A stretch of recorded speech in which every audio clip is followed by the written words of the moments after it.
Hey guys and welcome to my channel Study Circle. I'm Kasika और आज class 10th की poem cover करेंगे How to Tell Wild Animals. पूरा explanation है इस पोएम का with word meanings and the poetic devices. So video को end तक ज़रूर देखें. Plus don't forget to hit the like button and subscribe to my channel और शेयर करो यार वीडियो को अपनी फ्रेंड्स के साथ. Now let's move on. तो स्टार्ट करते हैं हमारी poem how to tell wild animals. सबसे पहले जाते हैं central idea of the poem, वो देखते हैं. तो ये जो पोएम है how to tell wild animals, इसमें जो हमारे पोएट है वो हमें बता रहे हैं कि जो ये पोएम है ये हमें बता रही है कि हम कैसे डिफरेंट वाइल्ड एनिमल्स को आइडेंटिफाई कर सकते हैं, हम उनके बीच में कैसे डिस्टिंग्विश कर सकते हैं एक एनिमल से दूसरे एनिमल में. और ये उन्होंने बहुत ही एक ह्यूमरस वे में हमें बताया है. पोएट बता रहे हैं कि इट इज़ वेरी रिस्की, बहुत रिस्की है to be in such a close proximity, मतलब एक कितनी क्लोजनेस है इन वाइल्ड बीस्ट में. ये पोएम बहुत जो है हमें एजुकेटिव है इन द सेंस, ये हमें बताती है about the features of the wild animals. As इस पोएम में जो 6 स्टैंजाज हैं इसमें हम अलग अलग एनिमल्स के बारे में बात करेंगे. So now let's move to our first stanza.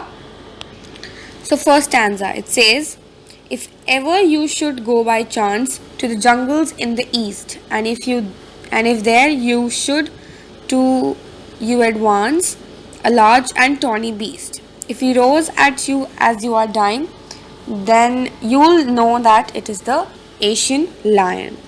तो इसमें हमें पोएट बता रहा है, हमें कह रहा है कि अगर आप कभी जंगल्स में जाते हो, ईस्ट में जंगल्स में जाते हो और इफ़ वहाँ पे बाय चांस आप किसी फॉरेस्ट में आप इनकाउंटर करते हो एक ह्यूज और टेरेबल एनिमल में, मतलब आप किसी एनिमल को, इतने ह्यूज और टेरेबल एनिमल को देखते हो जब आप आगे जा रहे हो और वो आपकी तरफ मूव कर रहा है, तो आप नोटिस करो कि अगर वो ब्राउनिश येलो है कलर में और वो जो बीस्ट है वो इतनी तेज़ रोर कर रहा है, इतनी लाउडली रोर कर रहा है कि आपको ऐसा लग रहा है कि आप मर जाओगे, वहीं पे फियर से मर जाओगे उसके, तो आपको पता चल जाएगा कि वो एक एशियन लायन है. अब देखो यही तो कह रहा है पोएट कि देखो अगर आप if ever you should go by chance, गलती से अगर आप जाते हो ईस्ट के जंगल्स में, and if there should to you advance a large and tawny beast, आप एक लार्ज और टॉनी बीस्ट से मिलते हो. If he roars at you as you are dying, और अगर वो ऐसे रोर करता है, इतनी लाउडली रोर करता है कि आपको लगता है कि यू आर डाइंग, तो आपको क्या पता चलेगा इससे कि वो कौन सा एनिमल है. He is the ancient lion.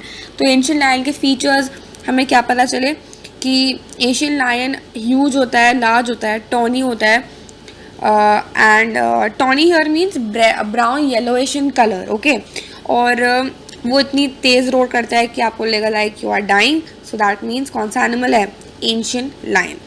Moving towards stanza 2.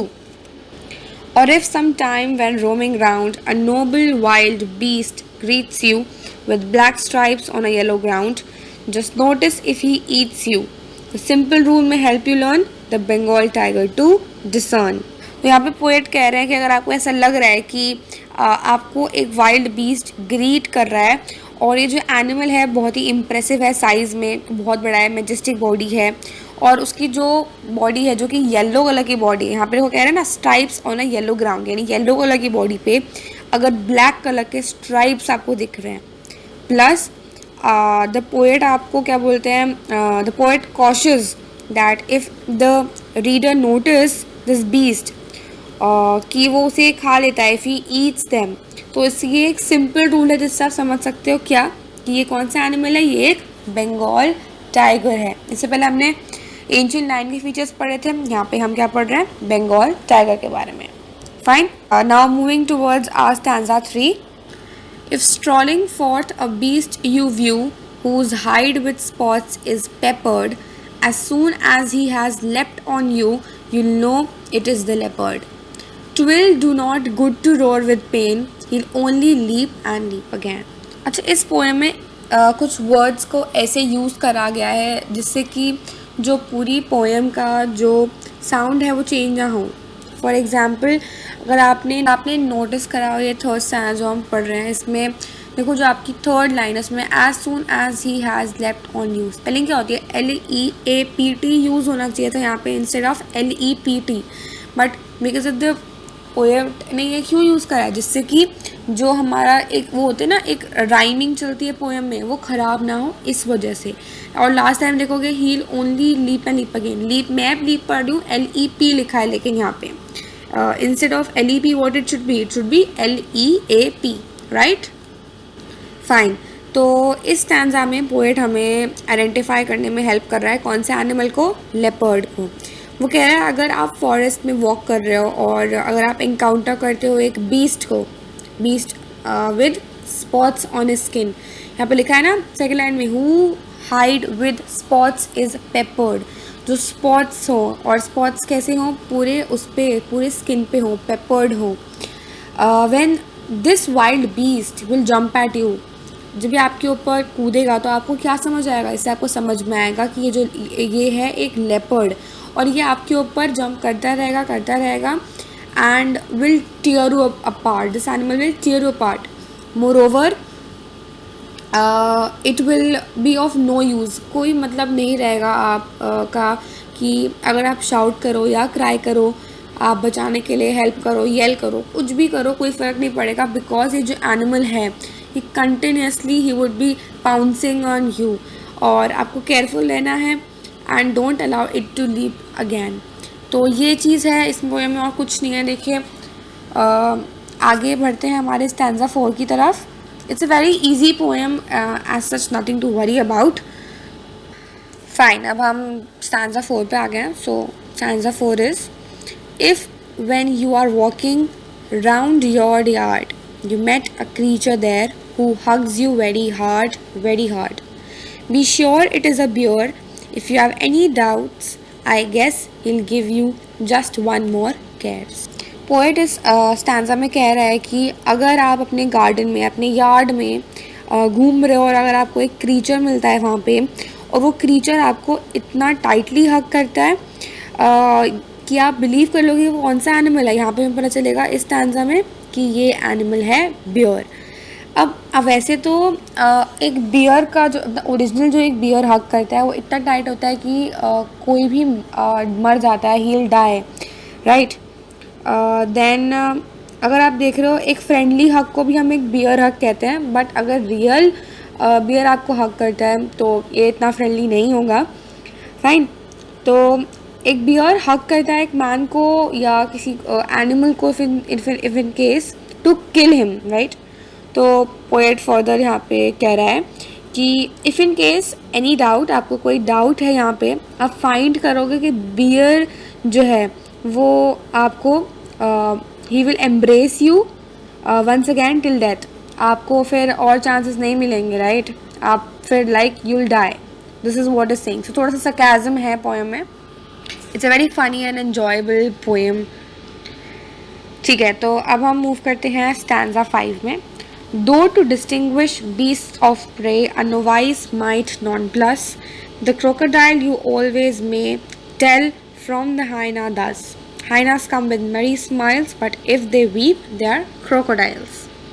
तो इस स्टैंजा में 5th स्टैंजा जो है हमारा, इसमें कह रहे हैं फर्स्ट ऑफ ऑल हम नोवाइस जो सेकेंड उसमें यूज़ किया गया word, it means a beginner, कोई कुछ स्टार्ट कर रहा है, अ बिगिनर है। तो यहाँ पे आपको इस स्टैंजा में अगर आप डिस्टिंग्विश करने बता रहे हैं कि किसके बीच में डिस्टिंग्विश कर रहे हैं, एक क्रोकोडाइल के बीच में और एक हाइना के बीच में यहाँ पे हम डिस्टिंग्विश कर रहे हैं। तो अगर कोई नोवाइस, अगर कोई बिगिनर कंफ्यूज है या पजल्ड है तो वो कैसे डिस्टिंग्विश करे बिटवीन डिफरेंट वाइल्ड एनिमल्स, तो पोएट यहाँ पे हेल्प कर रहा है to differentiate between the crocodile from the हाइना।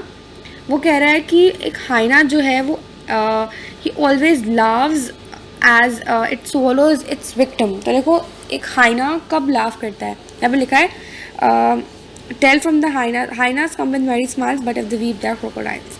हाइना smile तब करते हैं when they swallow its victim, उसका प्रे जब वो खा लेता है उसके बाद ही स्माइल्स।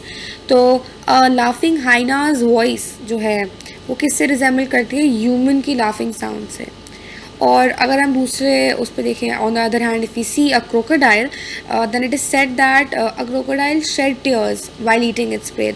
और उल्टा है, जैसे हाइना swallow करने के बाद दे स्माइल्स, बट क्रोकोडाइल्स जो हैं वो they shed tears when they eat its prey. तो पोएम में बता रहा है कि हमें दोनों ही चीज़ों से बहुत ध्यान रखना है कि क्रोकोडाइल से हमें, जो क्रोकोडाइल रो रहा है तो वो भी हमें उससे बचना है, और हमें पता है कि हाइना जब स्माइल कर रहा है that is also not good.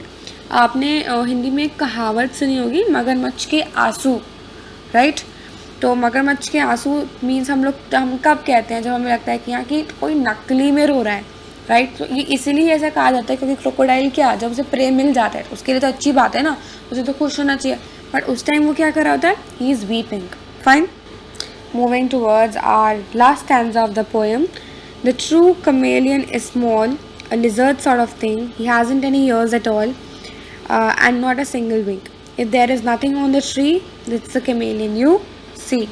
chameleon हम सबको पता होगा, एक स्मॉल एनिमल होता है लाइक लिजर्ड, जो अपनी चेंज कर लेता है अपने कलर्स को, राइट। गिरगिट व्हाट वी से इन हिंदी। तो पोएट यहाँ पे डिस्क्राइब कर रहा है कमेलियन को, और वो कह रहा है कि कमेलियन एक स्मॉल गार्डन लिजर्ड टाइप होता है, और उसके ना ही ईयर्स होते हैं और ना ही उसके विंग्स होते हैं। पोएट आगे ये कहता है कि अगर आपको कुछ भी नहीं दिख रहा है, फिर unable to see anything on a tree, तो वहाँ पे चांसेस हैं किस चीज़ के, कि कमेलियन इज़ सिटिंग देयर।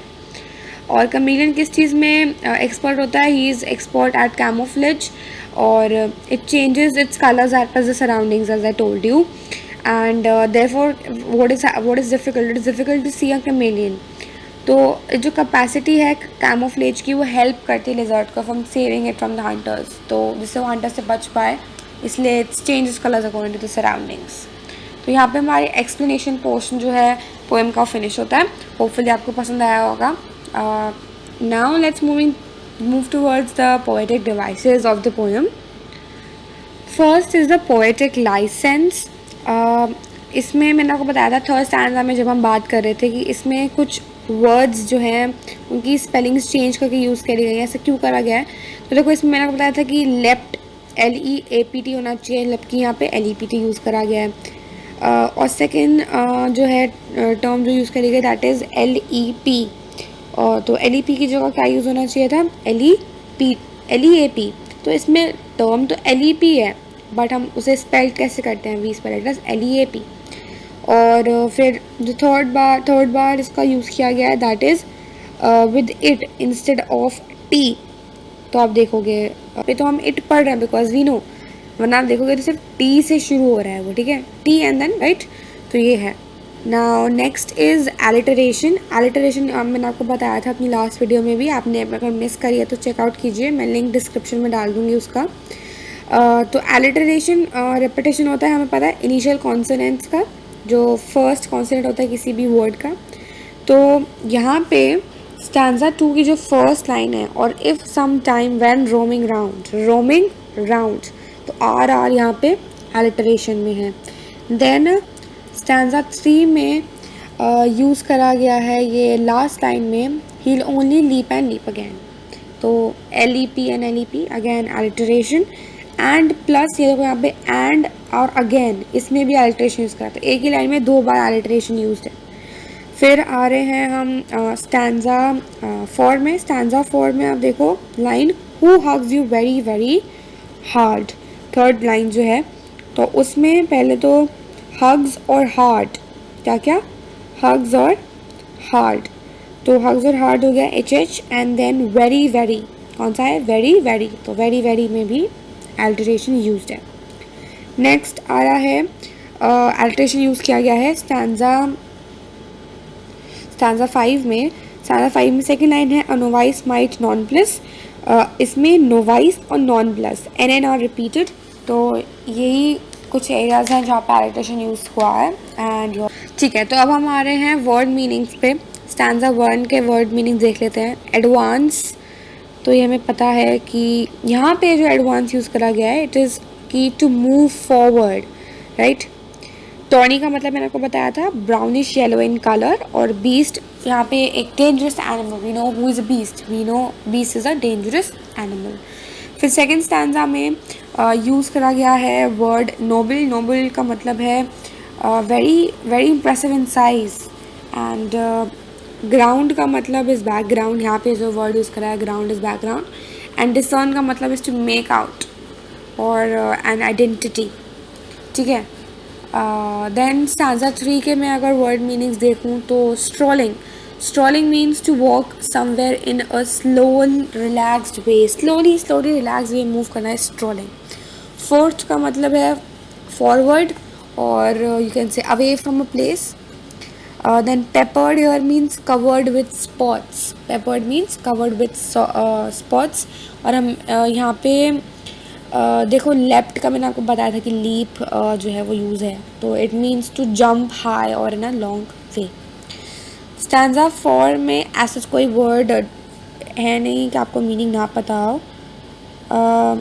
फिर भी केयर्स जो लास्ट वर्ड है स्टैंजा का उसका मीनिंग है जेंटल या लविंग टच. ठीक है.